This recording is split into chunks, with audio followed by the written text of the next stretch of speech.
Hello, and welcome to A VO's Journey. My name is Anthony Pica. This show is all about helping the new and upcoming voiceover artists grow their business, sidestep all the crazy things that I seem to step on. It is Thursday, July 21st. Welcome to the show. I'm going to be talking to you about the gig economy and if you are using it the right way to get voiceover work. So much is happening right now online with new social media sites, with the voiceover industry just literally being pulled in 20 different directions. And the gig economy is really guiding that pull online. And then there is the discussion about offline and agents and agencies and how they play a part, how they've built, the voiceover industry. But yet there is this tug of war that has really been going on for a little while, but has really revved up here, especially since the pandemic, of working online. And then there's technology that's really actually at the forefront of pushing all of this home studio possibilities. So we're going to talk about that today and to make sure that you are on track to make business or to make money online. So make sure you stick around to the end because I'm going to give you a tip that I really believe will change your life. All right, let's dive in. As always, first make sure you like and subscribe and hit that notification bell. It's so important that you do that because you'll get notified for the videos I make that's helping you hopefully grow your voiceover business every single day. All right, so the gig economy and why you should be utilizing it. Well, what is the gig economy? All right, well, in my simplest terms, or how I feel about it, is that the gig economy is a way to take a service and create it and turn it more into a product. Okay, so it's like taking voiceover, right, where this is a service. We're hired, since we are doing it, we're trading our time for money. It's a service. It's turning it more like we're ordering a product, like giving clients a way, for example, to be like to go up on Amazon, and purchase something where they just get the product. They don't have to have facilities. They don't have to have, people come in or flown in, or, they don't have to set meeting dates. They don't have to do XYZ. They just order a product. It's delivered to them. All right, right to their doorstep, or in this case, right through their email, and they're done. They have what they need. They can move on. There's so much less work and setup from it. However, that also presents another challenge in the sense that, the whole industry had been set up, and a lot of it still is set up to work that old way. When I say old, it's not old. It's happening now, but it's definitely the other way than doing the gig economy online. Okay, so again, the gig economy is simply saying, I'm taking a service and I'm productizing it, if you will. All right, which what it does is it allows us to be faster, quicker, move a lot more bulk. What it doesn't do is it does to also take away some of the personal.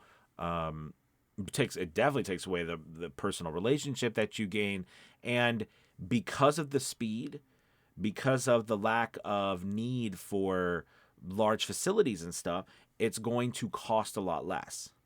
Okay, and when costs change and people have to still maintain their way of living, right, it can get very hairy, and people can get very angry, and it's understandable. So that's something that happens too. But for us as voice actors, especially now in our day and age right now, and especially if you're just starting out or starting to ramp up, you have decisions to make, right? You have a decision to make. Do I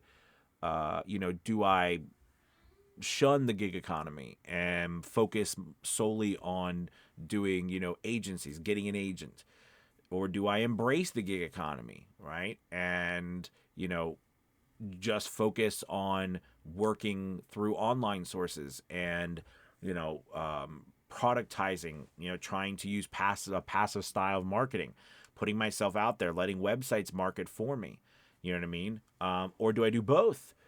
And can I do both? Are there specific agencies that are okay with that? You hear often that when you're trying to, you know, join the gig economy as a voice actor, you're going to be shunned by some people in the industry. And it is true that there are some people who do believe in one style of marketing over another style. And there's, some people who do believe that, price should only be set one way other than another. And there's you're gonna come across that in any industry that you're in. All right. But it's a very challenge, and I often say, if you whatever Facebook group you end up in when you first start as a voice actor will often determine how fast and how far you go as a voice talent. Okay. Because different groups have different, overall, by the people who started them, have overall beliefs about the voiceover industry. So on a side note for that, just always make sure you're joining something that's that's nice. I mean, that they're kind and they're helpful. And even if you're doing something that maybe someone doesn't disagree with, they don't tear you a new one and really mean to you. You don't need that in your life. It's just that's my 2 cents on that. So, which is why I created VO's journey in the beginning, right? Was to create a place for people that was safe, that you could go to, no matter where you made money in voiceover, whether you were, even if you were SAG-AFTRA or you worked on Fiverr, it didn't matter. I wanted a place to be where we as a community could be safe together, to help each other. So, anyways, if you decide to go the route of the gig economy, there are so many different ways for you to get started now and to get up and running and making money quickly. Some people might, argue that, if you do that, you maybe limit the cap of what you can make, or you're just charging too less, or et cetera, et cetera.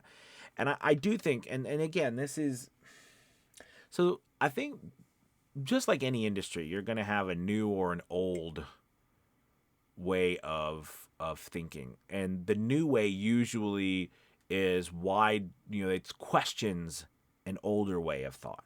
Okay.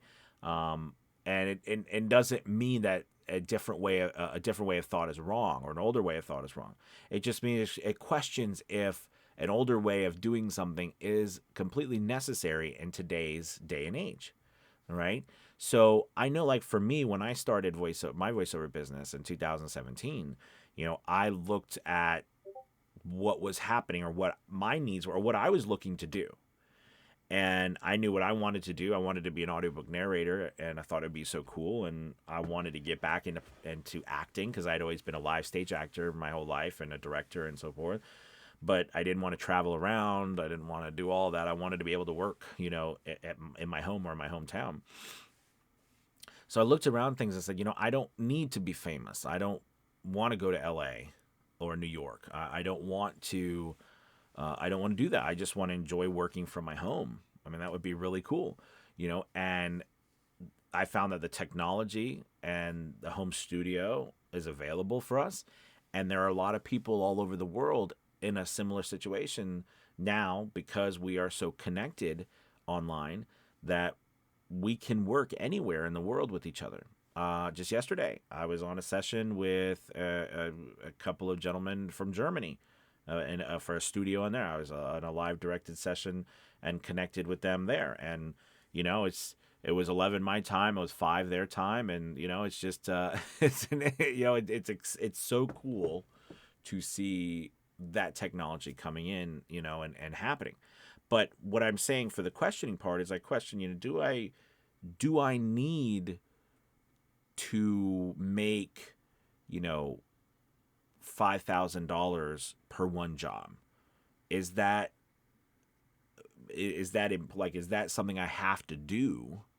You know what I mean, to make a living, And then I remember starting off, and I asked my wife. I remember this. I said, "Do you think, like, what do you think I should charge for voiceover?" Because I didn't know, and I wasn't a part of any groups at the time. I was just starting out. And she's like, well, how much money do you make an hour now? I said, oh, well, at the time I was teaching, so I think I made like 25 or $30 an hour. And she's like, well, there you go, why don't you try that or whatever? I said, sure. I said, I want to make, but that would be fine. So I started to look at this way, and then I researched simple things. Like I researched, how much does a doctor make an hour? A doctor makes $90 to $120 an hour. Okay. The average doctor, general physician.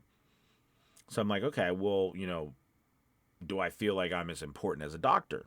You know what I mean? Well, no, my art is very important, but I mean, I could charge that as well, And then I started seeing. So as I started looking in this and what people are making, then I started looking at. Then I found guides, out there that gave you pricing guides for voice actors, and you look at the pricing guides, and I would look at them. I'd be like, this is, I mean, the amount of money, right, that we would charge people. And it's wonderful. I mean, again, our art is important, and there is that intellectual property that we own, that we create, that no one else can create because it comes from us. So clearly, it's worth, it's invaluable to me. But at the same time, you know what I mean. I'm looking around at these things realistically, because I'm a logical person, and I'm like, okay, so I mean, it makes sense that with what I'm doing, people hired me, to do a dog commercial. Okay. That, I still going to charge them something, so I started building my pricing based off of what, people are charging, per hour. Cause I didn't know to start. Right. Then, I know our industry really shifted hard towards words, charging per word, as opposed to more of like an e-learning style where we're charging per word as opposed to, per hour in a recording session, right? So all of these things going into kind of led me to create my own pricing strategy. But then, like again, as I found different these different guides, it really took me down another path of, well, I don't understand why I'm charging this. And then the people I'm talking to, there's no way in hell they're going to purchase from me charging these prices, right? Because they were, quadruple, sometime, I mean, 10 times more than what I was charging. And even though what I was charging was still an insane amount of money, like if I made $30 in 5 minutes, I mean, that's wild. So if you play that out, right, $30 in 5 minutes. So let's say someone hires you to do, 15 words, right, and they're going to pay you $30, and you do that in 5 minutes, and you deliver that to them because that's how long it should take you. And so if you play that out, 5 divided by 60 is going to be 12. 12 times 5 is 24, 48, 60. So you're talking, I mean, if you think about that, that's $600 an hour, right? I think no, $360. 300. I think. Good Lord, my math. This is ridiculous. See, this is why I'm not a math teacher. Just because I'm trying to do the math in my head. What did I say? $30 for 5 minutes. All right, so 10. So there's going to be 12, right? So times 12 equal, yeah, $360. So $360 an hour. I mean, what profession is making $360 an hour unless you are, unless you are a famous person, or you're doing something, I mean, like I don't even pay, the extremely expensive plumbers. Like, plumbers and electricians are insane. They charge $120 an hour. All right. And I mean, so I thought about all of this, and I didn't understand, and as another point too, I could never find anybody who could explain to me why those price gaps and those things were different, other than, the you're ruining the industry by not charging an exorbitant amount of money. And over time, I've been very kind and understanding, to everybody, that has that argument, and I still am. But the numbers, when you work them out, they don't make sense. I mean, I just showed you, most people would scoff at charging $30 for 5 minutes of work. and I mean, some people in the voiceover industry. And to me, I can't understand why. I mean, that's an insane amount of money. All right. Now, if you were to switch it and say, okay, well, let's look at a different point of view. Let's say that I'm only getting one job. So this is the point, and I will say this. So I think I didn't make this point. This model, right? $360 an hour. If you took that model, right, clearly then you need to make at least, however much you need to make an hour a day. So let's say if you were doing an hour a day, you needed to make $360 a day. You needed to make sure you made that work on a daily basis. I think a lot of people have, because of the way the industry was and jobs came up and the competition and the way they were in the studios, et cetera, directors and the cost, were more dependent on singular jobs over a longer period of time, right? So like, maybe I'm only getting one or two jobs a month, and those jobs have to, if I'm making $5,000 per job, which is wonderful by any means, okay, but you got to sustain that, right? Because if you don't get that one job, then all of a sudden your revenue's cut in half. And I think what's happened with a lot of this gig economy is that it's changed by bulkifying, if you will, right? Or the Walmart effect, and it's not cheap. Like I think so many people are stuck on this cheap stuff. All right, I don't know about you guys. If you've been to Walmart, ain't nothing cheap right now. Okay, I'm just saying that it's the bulk idea, right? That there's a bulk. There's a lot of work running through. And a lot of that can happen because of our home facilities and the actual cost to run our studios, because these are studios, all right? Some are more decked out than others, but they're still studios. Now they're home studios. The cost to run them is a smidgen of the cost that it took to run a massive studio, and to hire like a separate building, and you have lease agreements. You've got to pay a landlord. You've got to pay technicians to be there. You've got to pay for the equipment, the massive equipment, the build out. You got to pay for directors. You've got to pay for marketing teams. You got to pay for so much when you have an army of people now around the world who are just by themselves working out of their home, and most of them working out of hobo forts, right, that are packing blankets. So of course pricing is going to change. All right. So, I just think that if you look at it from that standpoint, where now we can run bulk through our business, it doesn't make sense to charge as much at one sitting, right, for time working, when it might only take me 5 minutes to do a work. Now, mind you, I don't charge $30 for 5 minutes. I'm making a couple $100 now for 5 minutes of work. All right. And, that's a possibility. But some people look at where you get your work also determining whether or not you should, be in the gig economy or part of the voiceover community. And all I know is that I have never heard a commercial online, or when I hear myself, like I do different tags for news channels all over the country. Never when I hear myself on a tag during a news spot, a news channel spot, that they say who I am, where they got me from, and how much they paid me. You never hear any of that. What I'm trying to say is business is right, and we are a business. We are trying to do the best that we can with what we have right now. And I do think that things have changed. The home studio and technology has changed things forever. And the gig economy has grown from that. The gig economy has grown from that. Okay. So I promised you a tip, all right, at the end. If you've stuck around this long, you're pretty amazing. I promised you a tip that's going to change your life. Here it is. I went from having, nothing and never being in the voiceover business to my third year of making over 6 figures in voiceover. And I did it this way. And it was very taboo at the time. And some people will still look at it as taboo.